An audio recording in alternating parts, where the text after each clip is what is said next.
Karthik Deepa serial March 21 இன்னைக்கான எபிசோடுக்கான ஒரு அட்டகாசமான ப்ரோமோ ரிலீஸ் பண்ணியிருக்காங்க. இந்த ப்ரோமோ பற்றின ரிவ்யூ தாங்க இந்த வீடியோவில் நம்ம இன்றைக்கி பார்க்க போகிறோம். எபிசோடை ஸ்டார்ட் பண்ணுறதுக்கு முன்னாடி இந்த வீடியோவை மறக்காமல் லைக் பண்ணிக்கோங்க. எபிசோடு செம்ம மாசாக இருந்துச்சுங்க. யாருமே இந்த சீன் நடக்கும் அப்படின்னு எதிர்பார்த்துருக்க மாட்டாங்க. ஸோ என்ன நடக்குதுன்னா, நம்ம கார்த்திக்கும் தீபாவும் நேராக ஆனந்த்கிட்ட போய் கேட்குறாங்க, எதுக்காக இப்படிப்பட்ட ஒரு வேலையை பண்ண அப்படின்னு. அதுக்கு ஆனந்த் சொல்கிறாரு, கார்த்தி எனக்கு ரியாவை பிடிச்சிருக்கு, நானும் ரியாவும் உயிருக்கு உயிராக லவ் பண்ணோம், அதனால் நான் ரியாவை கல்யாணம் பண்ணேன் அப்படின்னு.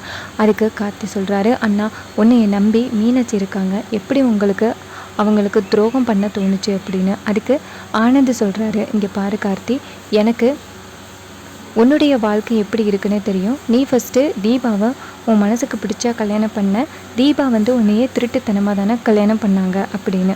அதுக்கு கார்த்தி சொல்கிறாரு, எனக்கும் தீபாவுக்கும் நடந்த சுச்சுவேஷன் வேறு, உனக்கு நடந்திருக்கிறது வேறு, புரிஞ்சுக்கோ ஆனந்த் அப்படின்னு. ஆனால் ஆனந்த் சொல்கிறாரு, நான் ரியாவை வீட்டுக்கு கூட்டிகிட்டு போக வேணாம் தான் நினச்சேன், ஆனால் உனக்கு தான் தெரிஞ்சு போச்சுல்ல எனக்கும் ரியாவுக்கும் கல்யாணம் ஆகிட்டு அப்படின்னு. இதுக்கப்புறமும் நான் எதுக்கு மறைச்சிக்கிட்டு இருக்கணும், நான் ரியாவை வீட்டுக்கு கூட்டிகிட்டு போக போகிறேன் அப்படின்னு சொல்கிறாங்க. இதை கேட்டுட்டு நம்ம கார்த்தி ரொம்பவே அதிர்ச்சி ஆகிறாரு. கார்த்தி சொல்கிறாரு, இங்கே பாருண்ணா, இந்த விஷயம் மட்டும் கண்டிப்பாக நம்ம அம்மாவுக்கு தெரிஞ்சிச்சுன்னா ரொம்ப பிரச்சனை ஆகும் அப்படின்னு. அதுக்கு நம்ம ஆனந்த் சொல்கிறாரு, அது எல்லாத்தையுமே நான் பார்த்துக்கிறேன், என்றைக்கா இருந்தாலும் இந்த விஷயம் தெரிய போகிறது தானே, அது எப்போ தெரிஞ்சா என்ன அப்படின்னு ஆனந்த் திமுரா ரியாவோட கையை பிடிச்சி அழைச்சிட்டு போகிறாங்க. அப்போ ரியா நேராக கார்த்தியை பார்த்து நக்கலாக சிரிக்கிறாங்க. அப்போ நம்ம தீபா சொல்கிறாங்க கார்த்திக்கிட்ட, சார் எனக்கு என்னமோ இந்த பொண்ணு நல்ல பொண்ணாக இருக்குன்னு தோணலை சார், நம்ம வீட்டுக்குள்ளே பிரச்சனையை உண்டாக்குறதுக்கே இந்த பொண்ணு வந்திருக்காங்க அப்படின்னு.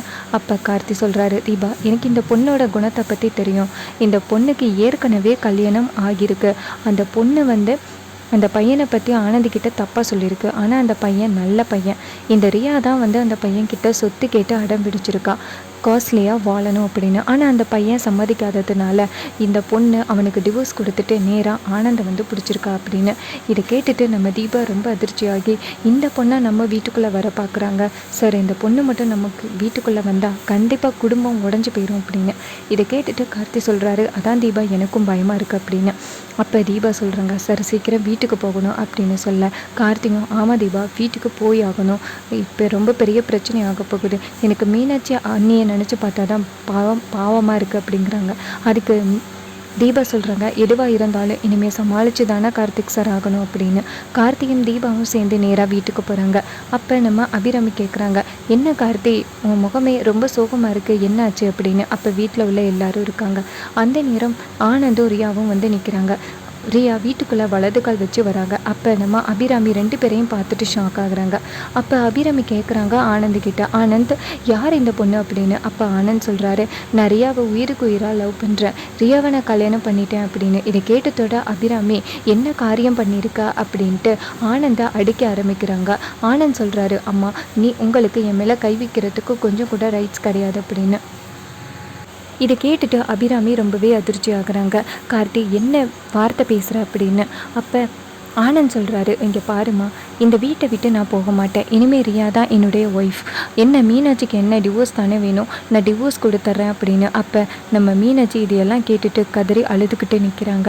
இன்னொரு பக்கம் நம்ம கார்த்தி சொல்கிறாரு, அண்ணா தப்பான முடிவெடுக்கிறேன்னு, நீ அம்மாவையுமே எதிர்த்து பேசுகிறா, அம்மா நமக்கு எப்படியெல்லாம் ஹெல்ப் பண்ணியிருக்காங்கன்னு உங்களுக்கு தெரியுமில்ல அப்படின்னு.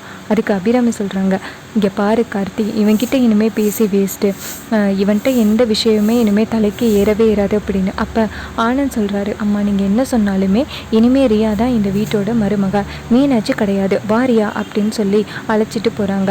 இதை பார்த்துட்டு நம்ம மீனாட்சி கதறி அழுகிறாங்க. அப்போ அபிராமி நேராக மீனாட்சி பக்கத்தில் மீனாட்சியோட கையை பிடிச்சி, என்னை தயவு செஞ்சு மன்னிச்சிருமா, இந்த முட்டாள் இப்படி பண்ணுவான்னு நான் நினைக்கவே இல்லை, நான் ஆரம்பத்திலேயே உன்கிட்ட சொன்னேன் ஆனந்தை கொஞ்சம் கண்டித்து வச்சுக்க அப்படின்னு, ஆனால் நீ தான் அவனை ஃப்ரீயாக விட்டுட்ட அப்படின்னு. அதுக்கு மீனாட்சி சொல்கிறாங்க, அவர் இந்த அளவுக்கு எனக்கு துரோகம் பண்ணுவாருன்னு நான் நினைக்கல அப்படின்னு சொல்லிட்டு அழுகிறாங்க. இன்னொரு பக்கம் நம்ம தீபா இதையெல்லாம் பார்த்துட்டு அதிர்ச்சி ஆகி நிற்கிறாங்க. இன்னொரு பக்கம் ராஜேஸ்வரியும் ஐஸ்வர்யாவும் பேசிக்கிறாங்க. ராஜேஸ்வரி சொல்கிறாங்க, இது மாதிரி எல்லாத்துக்கும் காரணம் இந்த தீபாவாக தான் இருப்பா. தீபாவுக்கு ஏற்கனவே இந்த விஷயம் தெரிஞ்சிருக்கணும் அப்படின்னு. அதுக்கு ஐஸ்வர்யா சொல்கிறாங்க, அம்மா நம்மளை பகச்சிக்கிட்டால அந்த மீனாட்சி, அவளுக்கு அப்படி தான் வேணும் அப்படின்னு. அதுக்கு நம்ம ராஜேஸ்வரி சொல்கிறாங்க, இங்கே பாருடி, உன் புருஷனும் அடிக்கடி அங்கே போகிறேன் இங்கே போகிறேன்னு சொல்லிட்டு போகிறான், அவனையும் கொஞ்சம் கண்ட்ரோலாக வச்சுக்க, இல்லைன்னா அவ்வளோதான். இவனை மாதிரி வேறு ஏதாவது பொண்ணை அவன் கூட்டி கொண்டாந்து நின்று வச்சுருந்தான்னா அவ்வளோதான் அப்படின்னு. அதுக்கு ஐஸ்வர்யா சொல்கிறாங்க, வாய்ப்பே இல்லைம்மா, அவர் என் மேலே எந்த அளவுக்கு உயிராக இருக்காருன்னு எனக்கு தெரியுமா அப்படின்னு. அதுக்கு ராஜேஸ்வரி சொல்கிறாங்க, இந்த மாதிரி நீ அடிக்கடி தப்பு பண்ணுறதையும் விடு, ஏன்னா நீ மிஸ்டேக் பண்ண அவனுக்கு உன் மேலே கோவம் வந்துச்சுன்னா அப்புறம் வேறு பொண்ணை பார்க்க ஆரம்பிச்சிடும் அப்படின்னு. இதை கேட்டுட்டு நம்ம ஐஸ்வர்யா சொல்கிறாங்க, வாய்ப்பே இல்லைம்மா, அவர் எப்படின்னு எனக்கு தெரியும் அப்படின்னு. அதுக்கப்புறம் நம்ம ஐஸ்வர்யா சொல்கிறாங்க, இந்த தீபா எப்போ பார்த்தாலும் மீனாட்சி பின்னாடியே தெரிஞ்சுக்கிட்டு இருப்பா, இந்த மீனாட்சியும் தீபா பின்னாடியே தெரிஞ்சுக்கிட்டு இருப்பா, பார்த்தியா அவளுடைய 2 பேர் வாழ்க்கையும் எப்படி ஆகிருச்சு அப்படின்னு. அந்த மீனாட்சிக்கு இதெல்லாம் வேணும் தான் அப்படின்னு. அதுக்கு ராஜேஸ்வரி சொல்கிறாங்க, ஆமாண்டி, அந்த மீனாட்சி என்ன பேச்சு பேசினா என்னை என்னமோ சாக்கடைன்னு சொன்னால அவளுக்கு இப்படி தாண்டி வேணும் அப்படின்னு சொல்கிறாங்க. இன்னொரு பக்கம் நம்ம ஆனந்த் என்ன பண்ணுறாருன்னா, நேராக ஐஸ்வர்யாவை பார்க்குறாரு, நேராக மீனாட்சியை பார்க்குறாரு. அப்போ நம்ம மீனாட்சி ஆனந்திக்கிட்ட, உங்களுக்கு நான் அப்படி என்ன துரோகம் பண்ணேன் அப்படின்னு கேட்க, அதுக்கு ஆனந்த் சொல்கிறாரு, இங்கே பாரு மீனாட்சி, என்னை மன்னிச்சிரு, இத்தனை வருஷமாக உன் கூட நான் விருப்பம் இல்லாமல் தான் வாழ்ந்திருக்கேன் அப்படின்னு. அதுக்கு நம்ம மீனாட்சி கேட்குறாங்க, அப்படியே இருந்தால் அப்போவே வேணான்னு சொல்லியிருக்கலாம்ல, எதுக்காக இத்தனை வருஷம் வரைக்கும் என்னை ஏமாத்துனீங்க அப்படின்னு. அதுக்கு ஆனந்த் சொல்கிறாரு, என்னை மன்னிச்சிரு மீனாட்சி, எனக்கு ரியாவை தான் பிடிச்சிருக்கு, ரியாவை நான் காலேஜ் காலத்துலேருந்தே நான் லவ் பண்ணிக்கிட்டு இருக்கேன், என்னால் இது வரைக்குமே ரியாவை மறக்கவே முடியலை, கடவுளாக பார்த்து ரியாவை என்கிட்ட கொடுத்துருக்காங்க, மறுபடியும் எப்படி என்னால் ரியாவை மிஸ் பண்ண முடியும் அப்படிங்கிறாங்க. இதை கேட்டுட்டு நம்ம மீனாட்சி செம்ம டென்ஷன் ஆகுறாங்க, உங்களுக்கு கொஞ்சம் கூட வெக்கமாகவே இல்லையா, இனிமேல் இந்த தாலி எதுக்கு என் கழுத்தில் இருக்கணும் அப்படின்னு சொல்லிட்டு நம்ம மீனாட்சி அந்த தாலியை கட்டுறாங்க. இதை பார்த்துட்டு கார்த்தி வீட்டில் உள்ளவங்க எல்லாருமே அதிர்ச்சி ஆகுறாங்க.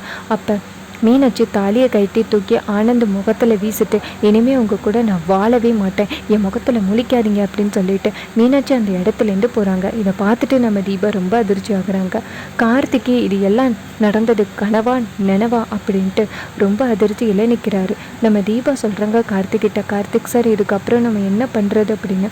அப்போ கார்த்தி சொல்கிறாரு, எப்படியாவது மீனாட்சி என்னையை சமாதானப்படுத்தி இந்த வீட்டில் இருக்க வைக்கணும், அந்த ரியா எப்படிப்பட்ட கேரக்டர் அப்படின்னு நம்ம ஆனந்துக்கு புரிய வைக்கணும் அப்படின்னு. அதுக்கு நம்ம தீபா சொல்கிறாங்க, ஆமாம் சார், மீனாட்சி அக்கா ரொம்ப பாவம், உங்களுக்கு நம்ம தான் உதவி பண்ணணும் அப்படின்னு. இன்னொரு பக்கம் அபிராமி சாமிக்கிட்ட போய் வேண்டுறாங்க, மீனாட்சி உங்களுக்கு அப்படி என்ன குறை வச்சா, உங்களை எந்த அளவுக்கு பூஜை பண்ணா, இப்படி அவளுடைய வாழ்க்கையை கேள்விக்குறி ஆகிட்டீங்களே அப்படின்னு நம்ம அபிராமி சாமிக்கிட்ட நின்று கதறிக்கிட்டு இருக்காங்க. இன்னொரு பக்கம் நம்ம மீனாட்சி தாலியை கட்டி வீசிட்டு வாசலுக்கு வெளியில் உட்காந்து அழுதுகிட்டு இருக்காங்க. இன்னொரு பக்கம் தீபா போயிட்டு மீனாட்சியை சமாதானப்படுத்துகிறாங்க. ரொம்பவே இன்ட்ரெஸ்டிங்காக எபிசோடை கொண்டு போகிறாங்க. அண்ட் இந்த சீரியல் பிடிச்சிருந்துச்சுன்னா லைக் பண்ணிக்கோங்க, கமெண்ட் பண்ணிக்கோங்க, சேனல் பிடிச்சிருந்துச்சுன்னா சப்ஸ்கிரைப் பண்ணிக்கோங்க. தேங்க்ஸ் ஃபார் வாட்சிங், பை.